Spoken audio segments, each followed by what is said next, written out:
Hi, already வந்து பார்த்திங்கன்னா நம்ம சேனலில் HTMLோட ஹிஸ்ட்ரிலாம் பார்த்துருப்போம். அதேமாதிரிக்கு இன்றைக்கி வீடியோவில் வந்து பார்த்திங்கன்னா HTML நம்மளோட லேப்டாப்பில் கோட் பண்ணுறதுக்கு ஒரு டெக்ஸ்ட் எடிட்டர் வேணும். டெக்ஸ்ட் எடிட்டர் இருந்தால் தான் நம்ம HTML வந்து நம்ம தெளிவாக ஈஸியாக நம்ம கோட் பண்ண முடியும். ஆல்ரெடி நம்மளோட லேப்டாப்லேயே வந்து பார்த்திங்கன்னா இன்பில்டாகவே நோட் பேடுன்னு ஒன்று இருக்கும். இந்த நோட் பேடை யூஸ் பண்ணியுமே வந்து பார்த்திங்கன்னா நம்ம கோட் பண்ணலாம். ஆனால் இது யூஸ் பண்ணி கோட் பண்ணுறப்போ உங்களுக்கு ரொம்ப கஷ்டமாக இருக்கும்.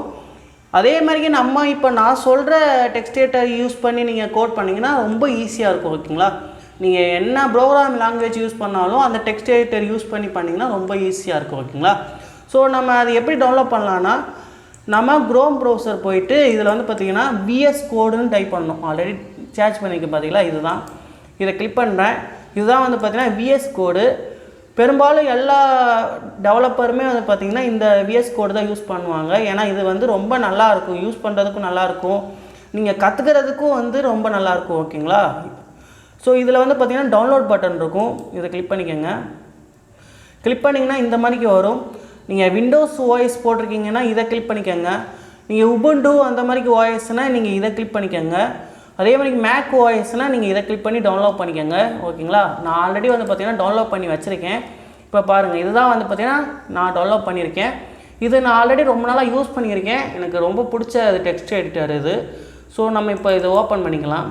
இந்த டெக்ஸ்ட் எடிட்டரை நீங்கள் ஓப்பன் பண்ணால் இந்த மாதிரி தான் வரும்.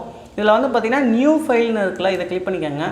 கிளிக் பண்ணிங்கன்னா இங்கனுக்குள்ளே வந்து பார்த்திங்கன்னா நம்ம டைட்டில் கொடுக்க சொல்லுவாங்க. ஸோ இதில் வந்து பார்த்திங்கன்னா நம்மளோட அந்த HTML ஃபைல் வந்து பார்த்திங்கன்னா அதுக்கு என்ன டைட்டிலில் இருக்கணும் அப்படின்றது இங்கே கொடுக்கணும். இப்போ வந்து பார்த்திங்கன்னா நியூ டெக்ஸ்ட்டுன்னு நான் கொடுத்துக்கிறேன். ஓகேங்களா, நியூ டெக்ஸ்ட்டு .html அப்படின்னு கொடுக்கணும். இப்போது .htmlன்றது நம்ம HTML தானே நம்ம டைப் பண்ண போகிறோம். அதனால் வந்து அதோட எக்ஸ்டென்ஷன் வந்து HTML.htmlனு போட்டால் தான் இந்த டெக்ஸ்ட் எடிட்டருக்கு வந்து இது HTML அப்படின்றது தெரியும். ஓகேங்களா, அதே மாதிரியே நம்ம .htmlனு போட்டால் தான் க்ரோம் ப்ரௌசருக்குமே வந்து பார்த்திங்கன்னா இது வந்து ஒரு HTML டாக்குமெண்ட்டு அப்படின்றது தெரியும். ஓகேங்களா, அதுக்காக தான் நம்ம HTMLனு கொடுக்குறோம். இப்போ நான் என்ட்ரு கொடுக்குறேன். என்ட்ரு கொடுக்குறப்ப இந்த மாதிரிக்கு வரும். இதை வந்து நான் எங்கே ஸ்டோர் பண்ணணும் அப்படின்னு கேட்குது. இது வந்து பார்த்திங்கன்னா நான் டெஸ்க்டாப் கொடுத்துட்டு இது ஓப்பன் கொடுத்துட்டு இந்த கிரியேட் ஃபைல்ஸ்ன்னு கொடுத்துட்டேன். கிரியேட் ஃபைல்ஸ் கொடுத்தோடனே இங்கே பாருங்கள் வந்துருச்சு. இப்போ வந்து பார்த்திங்கன்னா நான் மினிமைஸ் பண்ணி காட்டுறேன். எனக்குள்ளே வந்து பார்த்திங்கன்னா நியூ டெக்ஸ்ட்டுன்ற மாதிரிக்கு அந்த டாக்குமெண்ட் வந்து ஓப்பன் ஆகிடுச்சு. பார்த்தீங்களா, இதுதான் வந்து பார்த்திங்கன்னா நம்மளோட டாக்குமெண்ட்டு. இதை நீங்கள் டபுள் கிளிக் பண்ணிங்கன்னா உங்களுக்கு பிளாங்காக இப்படி தான் இருக்கும். ஸோ இதை வந்து நம்ம இதுக்கப்புறம் நம்ம கோட் பண்ண இங்கே வந்து நமக்கு ஷோ ஆகும். ஓகேங்களா, இப்போ வாங்க நம்ம டெக்ஸ்ட் எடிட்டருக்குள்ளே போகலாம். இப்போ வந்து பார்த்திங்கன்னா பிளாங்காக இருக்குது. ஸோ இதுக்கப்புறம் தான் வந்து பார்த்திங்கன்னா நம்ம கோட் பண்ணணும். ஸோ இது வரைக்கும் வந்து பார்த்திங்கன்னா நீங்கள் உங்களோட லேப்டாப்பில் பண்ணிக்கோங்க. ஸோ இதுக்கப்புறம் என்ன பண்ணலாம் அப்படின்றத நான் நெக்ஸ்ட் வீடியோவில் சொல்கிறேன். இதுக்கப்புறம் டேரெக்டாக வந்து பார்த்திங்கன்னா நம்ம டேக்ஸுக்குள்ளே போயிடலாம். ஓகேங்களா, அதனால் நீங்கள் தொடர்ந்து சப்போர்ட் பண்ணுங்கள்.